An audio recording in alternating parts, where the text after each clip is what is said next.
नमस्कार, मैं हूं नूपुर सिंह। आप देख रहे हैं मीडिया न्यूज और वक्त हो गया है आज सुबह की सभी ताजा तरीन खबरों का।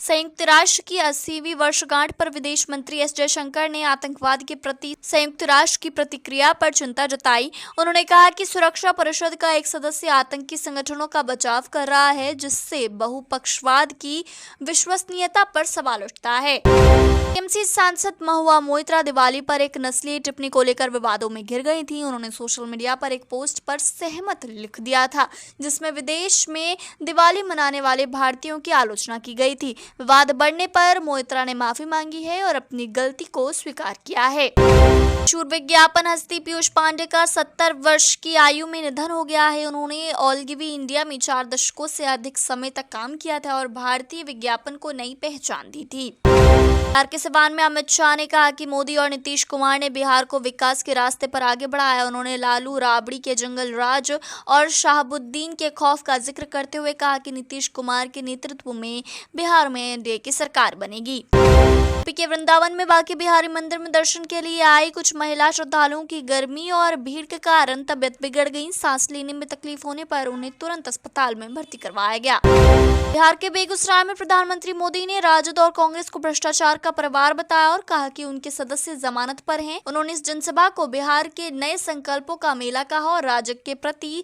जनता के स्नेह को सराहा। दिल्ली सरकार ने पहली बार छठ पूजा पर 1.5 दिन की छुट्टी घोषित की है। बता दें कि 27 अक्टूबर को दोपहर 2 बजे से सभी सरकारी दफ्तर बंद रहेंगे और 28 अक्टूबर को पूरे दिन की छुट्टी रहेगी। प्रधानमंत्री नरेंद्र मोदी ने कल बिहार के समस्तीपुर से अपना चुनाव प्रचार का आगाज किया। उन्होंने जननायक कर्पूरी ठाकुर की धरती से कहा, लोकतंत्र के महापर्व का बिगुल बज चुका है और पूरा बिहार कह रहा है, फिर एक बार एनडीए सरकार, फिर एक बार सुशासन सरकार, जंगल राज वालों को दूर रखेगा बिहार।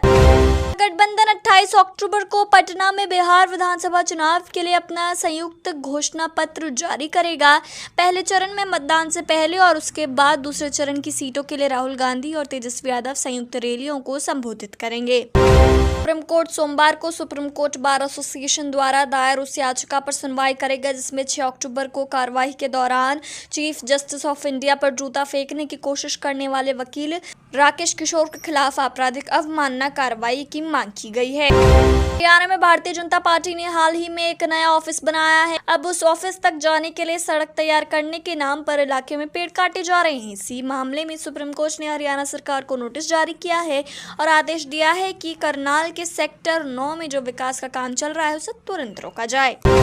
मेरठ के शास्त्री नगर सेंट्रल मार्केट में आवासीय भूमि पर बने व्यवसायिक कॉम्प्लेक्स की 22 दुकानों पर आज बुलडोजर चलाए जाने की तारीख तय है, जहां व्यापारियों में हड़कंप मचा हुआ है। केंद्र सरकार ने भारत की पहली सहकारी टैक्सी सेवा भारत टैक्सी शुरू की है, जिसे ओला और उबर जैसी निजी कंपनियों को सीधे चुनौती देने के लिए डिजाइन किया गया है। यह सहकारी मॉडल पर आधारित है, जिससे ड्राइवरों को कंपनी के निर्णयों में अधिक भागीदारी मिलेगी। मध्य प्रदेश के मुख्यमंत्री डॉक्टर मोहन यादव ने बिहार में विधानसभा चुनाव के लिए प्रचार किया, जहां उन्होंने कांग्रेस और महागठबंधन पर जमकर निशाना साधा। उन पर परिवारवाद, सैनिकों का अपमान और बिहार के विकास को बाधित करने का आरोप भी लगाया। हिमाचल के मुख्यमंत्री सुखविंदर सिंह सुक्खू ने बड़सर दौरे पर भाजपा पर निशाना साधा और क्षेत्र के विकास का वादा किया। उन्होंने 2024 के उपचुनाव को लेकर टिप्पणी की और आपदा राहत पर भाजपा सांसदों को घेरा। जम्मू कश्मीर उच्च न्यायालय ने वैष्णो देवी यात्रा में भूस्खलन की घटना पर बड़ा फैसला सुनाया है। कोर्ट ने श्राइन बोर्ड के अधिकारियों के खिलाफ जांच के आदेश दिए हैं,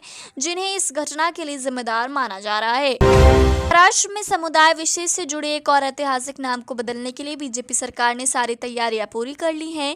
इसके तहत फडणवीस सरकार ने सांगली जिले के इस्लामपुर का नाम बदलकर ईश्वरपुर करने के प्रस्ताव को मंजूरी दी है। राजस्थान में एसडीएम छोटू लाल शर्मा को पेट्रोल पंप कर्मचारी को थप्पड़ मारने के आरोप में निलंबित कर दिया गया है। मुख्यमंत्री भजन लाल शर्मा ने वायरल वीडियो के बाद यह कार्रवाई की।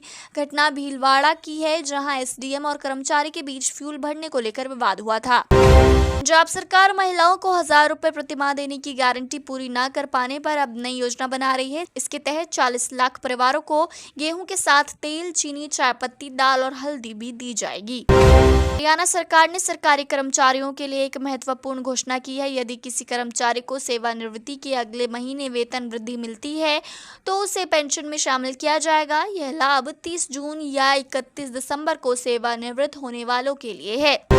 उत्तराखंड के मुख्यमंत्री पुष्कर सिंह धामी ने शारदा घाट टकनपुर में आयोजित कार्यक्रम में प्रतिभाग करते हुए 185.20 करोड़ से बनने वाले शारदा कॉरिडोर परियोजना के प्रथम चरण का शुभारंभ किया और कहा कि शारदा कॉरिडोर परियोजना हमारी आस्था, सांस्कृतिक धरोहर और सतत विकास का केंद्र है। झारखंड की राजधानी रांची में पंजाब के 2 मंत्रियों ने मुख्यमंत्री हेमंत सोरेन से भेंट की। इस बैठक का मुख्य उद्देश्य आगामी गुरु तेग बहादुर जी की शहीदी दिवस समारोह के लिए मुख्यमंत्री सोरेन को आमंत्रित करना था।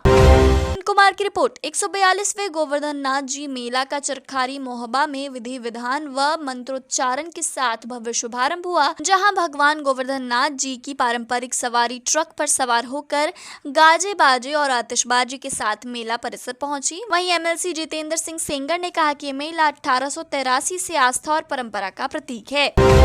आज सुबह की ताजा तरीन खबरें। ऐसे खबरों में बने रहने के लिए चैनल को सब्सक्राइब करें, वीडियो को लाइक करें और ज्यादा से ज्यादा शेयर करें ताकि आप और आपके जानने वाले रह सके देश और दुनिया की तमाम खबरों से अपडेट।